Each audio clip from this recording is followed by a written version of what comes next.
Attention, please. And now, it's Cutter's Rockcast. Jeremy? Hey, man, how are you?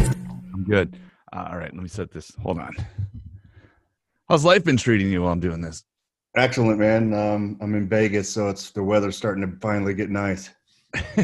There you go. How about you?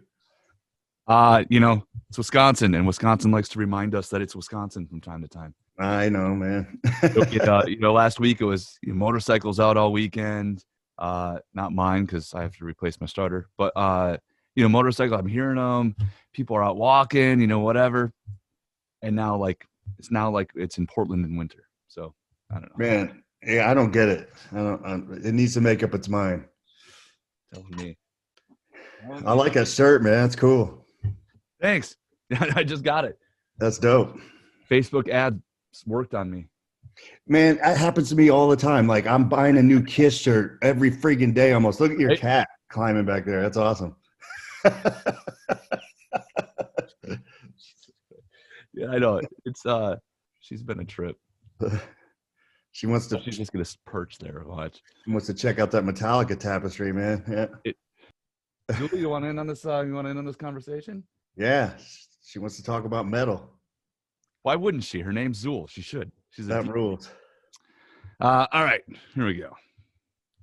Jeremy Spencer, a.k.a. Devil Daddy, which, dude, you know how bad I just want to be like, hey, Devil Daddy. I know.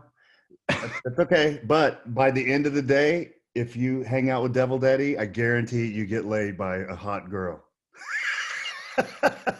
Talk me into it. I'm booking a flight as we speak. They're cheap right now anyway. Well, see, it's all about he's the ringleader of the debauchery, man. You got to just go with it. It's you're gonna love it. He's the king of all things good time. Jeremy, obviously we know you as the drummer of Five Finger Death Punch, and you left a while back. But explain to me how this project came about. Psychosocial, of course, is the name of it. It's almost a little over the top. But I want to where did this come from in your head, man? Certainly over the top is what we're going for. Like, I mean, it started for me as an early age, just as being a fan of Kiss, of course. Everything was over the top, and I wanted everything to be theater. I love theatrical bands. King Diamond, the Rob Zombie stuff, Ghost, Kiss. That's kind of what I wanted this thing to be, is just something that you have to stare at and go, what is going on here? I want people to leave and have a crazy time and it just be over the top. I want rock and roll to feel dangerous again, but in a fun way, not like super threatening, but it just needs some element of danger. And this project is like, I can dream it up any way I want. It's all fantasy. It's all fun.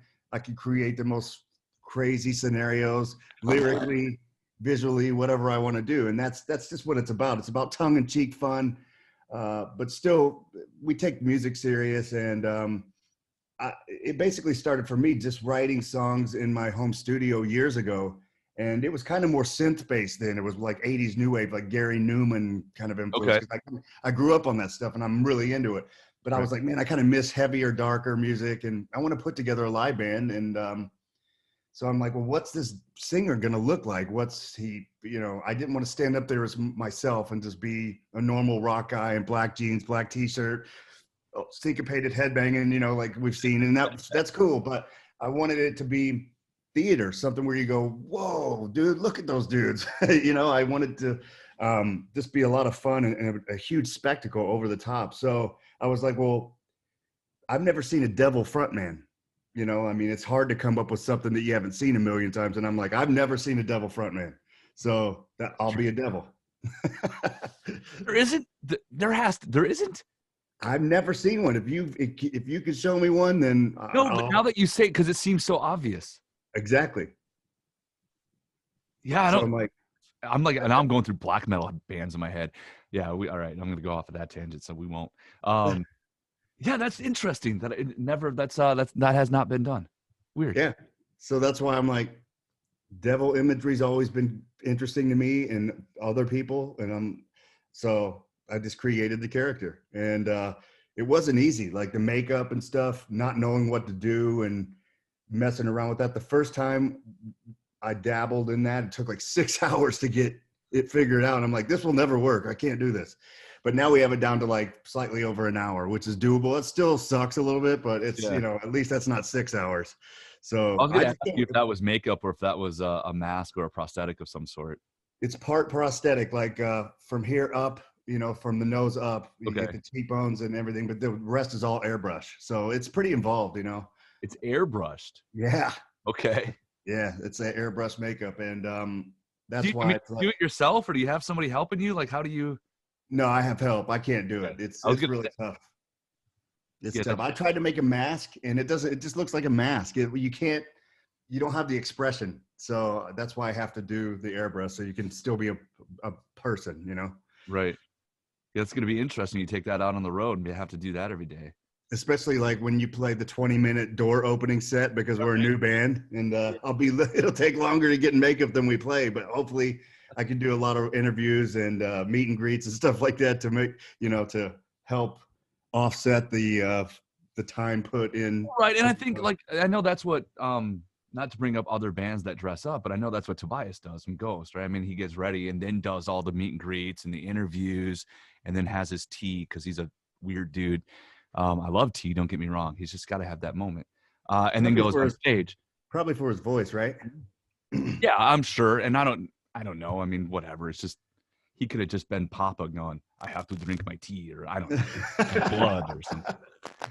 Who knows, man? But, I get it. Like, because it's a lot of work. So take advantage as much as you possibly can. That makes sense to me. Absolutely. What about, so the subject matter, I mean, obviously with a name like Psychosocial, yeah, there's a little sexualism to it. Some of it, yeah. And I'd heard some of the songs previously. Obviously, you had a couple covers and stuff, and now you have this one out. But the theme of it, is that kind of where it's staying, or what? Like, what's coming through your head? Because I know you're a funny dude. Like you've always had some pretty outlandish, sexy type jokes. But is that where you're going with this, or is that just? It's kind of all over the map. There's definitely darker subject matter, but it's more fantasy. It's kind of like a horror movie. It's whatever I dream of. Some songs are kind of like about vampires, and some are more straight ahead love songs. Like, it's all over the place. And that's the cool thing about being the character. You can kind of do different things, and it doesn't matter. I don't want to be pigeonholed into one thing. Like, if you heard one song about sex, it's not going to be 12 songs of the same song. There's going to be one song that's really heavy, one song that's a pop song, one song that's goth. It's kind of all over the map, and that's the way I like it. I mean, we've been constantly working on new material and recording. Like, we're actually just finishing album 5. That's how much we've been working. Like, we can't tour. Well, I suppose, yeah. Yeah, I mean, every day we go to the studio. That's our life. It's 5 days a week or 6 days a week. So it's been a blessing. I know that COVID's been terrible for a lot of people, and I had it too last year, and it was awful. But at the same time, it really allowed us to buckle down and focus and get work done. And we're growing and evolving as a band without even touring yet. So it's really cool. We have a lot of material. I'm just excited to get going. I mean, yeah. I know it's going to be, we have to go earn our stripes just like every other brand new band, but I'm excited because I did that once with Death Punch and started at the beginning on little stages, and it was so much fun, man. And then it got bigger and bigger, and we were fortunate enough to have a fan base and people, doing well at radio and selling records and all that stuff. So, but there's no pressure because I did that already. This is 100% fun for me. And it's just like, I'll do it as long as it's fun. And when it's not fun, I won't, because I don't have to, it's all good. Oh, that's a great way to look at it. That's a fantastic way to look at it. Yeah, I mean, to me, I don't want to stress out over the business. I want to have a good time with and just have it all, let it all out on stage with your buddies and have fun, man. It's you're not supposed to dread music, and sometimes in the business, that's how it winds up, man. You just get wrapped up in the business part of it, and you're like, oh, it's. But there's a lot of reward too. I mean, getting to headline major arenas all over the world, that's cool. That's a dream that you have from a kid on. And then when it happens, you're like, whoa, I really did this. I'm playing in front of 90,000 people at the Download Festival. That's pretty cool. So, but music is just, I love it, man. I can't stop. I want, this is something new for me. It's fun. It may not be everyone's bag, and that's okay. There's tons of music out there. Find something that you like, find something I like, whatever. But I think that there'll be something for everyone in this band. I mean, we're not we're not just one style. And if you don't like it, that's it. It's kind of all over the map. Well, yeah. Well, I mean, even with this first song you put out, and it's Western. Obviously, the video is that, but it has that sort of slide guitar, bluesy, feel to it, and you don't. I don't know if you expect it, and I thought that was kind of cool because even just watching the video for the first time, it's like you hear it, and I'd heard the song before that, but you hear it and it kicks in. It's like you see you guys in a saloon, Yeah. playing this like weird metal blues riff. It's so outlandish, but you're right. At the same time, it's hard to turn away from it. Well, good. Yeah. I mean, it's all about, it's just have a good time, man. It's something to look at that we haven't seen a million times. And the fight scene, like those dudes that did the fight scene in the saloon, they do that every day. How can you do that as your job? I mean, they're totally unscathed. If I did that, man, I'd be in the emergency room all the time. But and we did multiple takes, and we had the fake glass bottles and smashing them over the heads and stuff. And we wrecked that place, but it was a blast. It was a lot of fun, man. It looks like you guys could have had some fun shooting that, no doubt. Bring me back to the point of leaving Death Punch and before starting this, because you had this moment where you became a deputy, and I know you had obviously some back stuff. Did you know you were going to start this project then, or did you always have this kind of in the back of your mind, or were you just going to be done for a while? Well, I was always working on music, and I didn't know in what context I would release it, because like I said, it was more kind of new wavy influenced synth-based stuff where I could it was a one-man project, just, right. You're just having fun. Yeah, and I'm like, I could throw that out on Spotify or whatever I want to do with it, or make some videos and have some fun. But then I was like, I missed the band part of things. It had been a while, and it's like, I want to do heavier stuff, and I missed that element, even though I didn't really miss drumming, because I'd have beaten myself up so much over the years for playing double bass for so long. Yeah. It was like, I want to try something new that's stimulating, that's fun, but still, I'm wearing platform boots now, so it's not great. I always torture myself in some way. I have to, but even at Death Punch, I was painting up and wearing costumes towards the end. So I've always made it kind of more difficult on myself, but it's all about the show. I want people to leave there going, "Whoa, dude, did you see that? They're crazy. That was awesome." Like that's what it's about for me. It's got to be Kiss. Fair enough. I was going to ask you about the drumming situation. I know you said you don't really miss doing that, but as a musician, it's kind of always there. I mean, do you really not miss it, or? You know what? Since I'm getting to create songs and write songs, that's so stimulating to me. I'm satisfied with that. But I can walk upstairs and play my drum kit anytime I want. And sometimes I'll tap around a little bit, but I had about 40 years of drumming. That's a lot, man. Yeah. Like I started when I was 6. I was terrible, but I started when I was 6 years old, Right. So I was like, okay, I think my body's telling me that's enough. And then I had a incredible back surgery that was like a major setback. I was depressed, man, because I was immobilized. Like you can't pick up a box that's 5 pounds, It's like I can't even change the water, and so it's like it was frustrating. But then it healed, and I feel great now. Like good. That part of my back is titanium Terminator. That's awesome. I could probably drum again if I wanted to. That's not what it's about for me right now. I'm just so into this new project and trying this new experience. It's fun. And so that's where I'm at. Were you nervous to step out in front of a microphone and sing?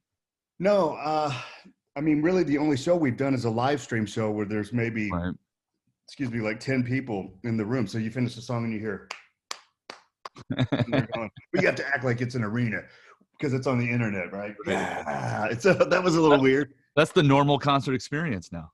I just went to see Yngwie Malmsteen here in Vegas, and he did a live stream event, but he had some people in the room. So we bought a table. It was incredible, man. It was like 90 minutes of every one of his greatest hits shredding. It was he had this keyboard player singer guy that was an amazing band, man. It was so much fun. Really? I was like, if shows can be like this where you sit down at a table and nobody can bother you, I'll start going to shows, man. This is awesome. I'm glad you said that. Yeah. We're opening a new venue here in town called Epic Events Center, and your friends and mine otherwise get to do the first show next week. Nice. We, that's sort of the dry run, right? Like, let's do it with a band we all friends with and know, and get everything taken care of and do it right. It's pods and whatever. Well, it's tables. I mean, that's what you're doing. And we have, like, Corey Taylor's a couple shows sold out, and Smith and Myers, and like all this stuff. Bad Flowers coming, but it's these pod situations, right? So you're there, with a couple friends at a table or in like this little area. I haven't done it, and I'm kind of excited about it to just be there with it's one of my coworkers and his girlfriend, and we'll see if maybe I have a girl with me or not. And it's just gonna be us, and I'm kind of really stoked about it. And I feel bad about it because I'm like, but the crowd and the pit and all that stuff. But at the same time, I'm like, no, man. Even at this point, if I go, you remember the Rave in Milwaukee, right? I love that place. Right. So if you're upstairs and you're playing in the ballroom, and they got the balcony upstairs, that I literally just walk, because it's me, so I just go there and do whatever. But I just walk upstairs and go hang out up there to watch a show because I don't want to be in the fucking crowd anymore. I know. It's like cool, but I don't want a cracked orbital socket. I like the band, but I'm not 16. Exactly. But at the same time, there's part of me that's like, I feel bad for wanting that. I don't know. Well, here's the only weird thing is going to be for the artists. It's going to be weird for the bands, but for us, we'll adjust because we're like, oh, this is nice. I'm not getting touched, and I get to hear them, and nobody's blocking my freaking face with a phone. The iPad up. That one always drove me nuts. Like, why are you here with an iPad? What are you? Yeah. Why not? You just hold the audio is gonna suck, first of all, and it's the 21st century. Chances are the band's recording it. Like, you're gonna. I know. I can see like a song. Yeah, for 1 minute you refilm it and you watch that back and you post it on your socials. Look, I was there. But the whole show, I don't get it. But that's how it is. Yeah, dude, it's insane. I can't tell you how many times I saw you live and I'm watching it through a screen. It's ridiculous to me. But again, you want to, post a Snapchat or a whatever. I mean, cool. But a whole show, anyway. It got to the point where Ivan would be like, put your lighters and your cell phones up in the air, Yeah. It used to just be lighters, but now everyone turns their lights on their phone, and makes the whole place glow, which is cool. But it's just cool. Kind of funny. Yeah, it looks cool. It does look cool I've seen that from the side of the stage. I can't, being in front of the stage, I can't even imagine how kind of eerie that must look like. It's pretty interesting. Yeah. That part of it's cool, but can we watch the show instead of recording it, please? I don't know, whatever. What do you guys think? I mean, have you guys been talking, and speaking of concerts and tours and some of the bands going out and doing these socially distanced shows, have you guys talked about doing any of that stuff? Yeah, we're in talks about doing a tour in late summer. I don't know if it'll happen, but there's definitely some one-off shows that are going to happen later in the year, probably around October. Okay. I can't wait in any form to get out there. Like, it's because just like everyone else, everyone's just dying to get back and do what they do. But it being a new experience, I just can't wait to get out and get started. We've been recording and writing so much and that's fun. That's what it's about, making music. But at the same time, let's go rock a little bit and get in front of some people and have some fun, man, live. I miss it.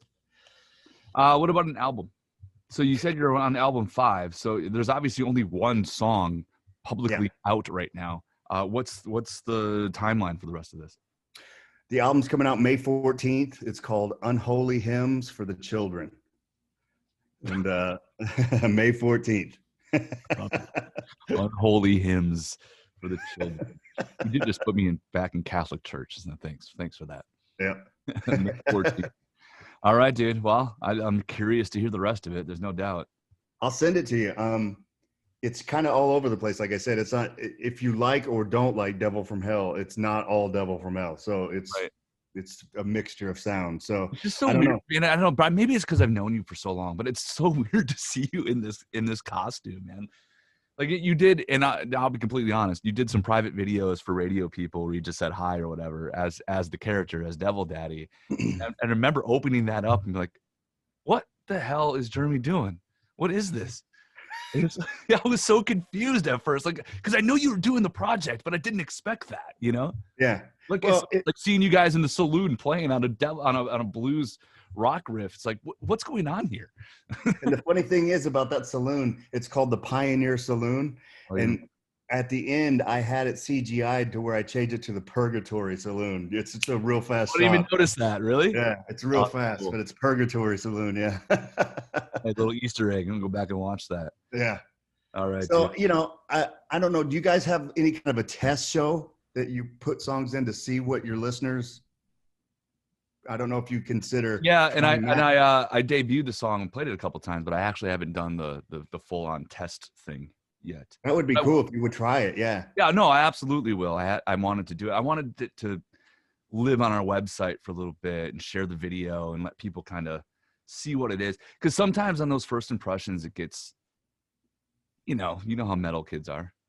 I get it. I mean, this is a perfect target band. We hate it. And wait, though, that song's hooky. You know? Oh, I know. That's how it is. Oh man, I can't get it out of my head. I hate them. It's like all the people who hate Nickelback but listen to it in their bedroom. Well, I mean, there's something to be said about writing, 20 songs that are top 5 hits, man. I mean, that's not an easy thing to do. And they're hooky songs. No, exactly. Anybody who does that, I don't care what they sound like. God bless. Awesome. Good work. You get one to go top 10. That's amazing. That's hard. It's not easy. No, it is not. You're lucky enough to have a few yourself, man. Yeah, for sure, man. Absolutely. All right, dude. I'm gonna say thank you very much for having this conversation with me. I greatly appreciate it. Psychosocial again is the group. Devil from Hell is the song, and Unholy Hymns for the Children. Yeah, I love it. I could say that over and over again. That's up May 14th. You said May 14th. Do you collect vinyl? I do. 100%. Right. I collect vinyl. Okay, I'm sending you a vinyl then. Hell yes. All right. Hell yes. It look good. I'm gonna have that sitting there on my. My friend makes record stands. So like when you're put on a record, you put the artwork on the stand.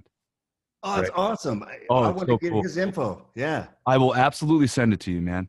But he makes these stands, and he's got ones in his house, and his wife's, little office. It says Office Jams. One that says turn it the fuck up, put it louder, like shit like that, right? So he made me one for my birthday that just says, trust me, I'm a DJ. Nice. Cutter's Rockcast. Don't forget to tune in. Exactly.